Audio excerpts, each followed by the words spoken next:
I was writing this piece starting in, well, right after the concert last January. So, I mean, I had some other projects on my plate. I didn't get to it right away, but I basically had from the spring until the end of the summer to write the rest of the piece.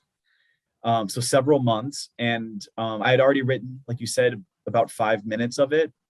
And it was supposed to, I wanted, it was going to be somewhere around 15. So what's kind of crazy about the deadlines and composition is the amount of work it takes just tends to fill up however much time you have. So if you have 2 weeks, it'll be done. And if you have 6 months, it'll take the full 6 months.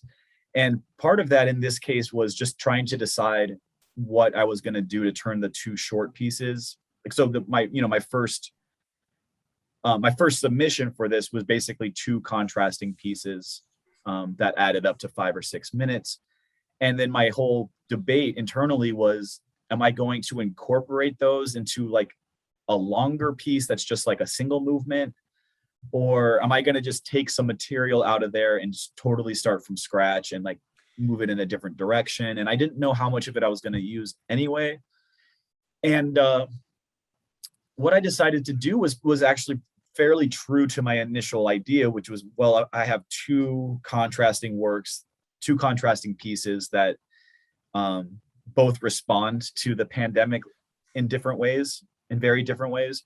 And I thought, well, I'm just going to write a bunch more short pieces that take different angles and different interpretations and reactions to the ways that I was thinking of daily life and just life during the pandemic. And thinking, well, this will just be a series of short pieces, like miniatures, that will form a suite or a collection. And then I'll just put them in a certain order and arrange them in a way that just tells a story.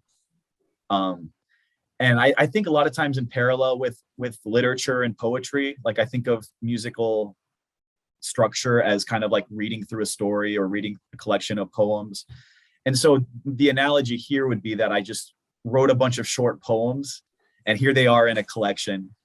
They're all about very different things, and sometimes the moods are very different, and there's not a lot of connection between them necessarily. Like you might find in, like, let's say a multi-movement string quartet, especially like in the traditional sense by Beethoven or something, where they do tie everything together. These are very fragmented and distinct statements that are short, but they're just put into an order that to me tells some kind of story about, like a souvenir, various souvenirs from pandemic life.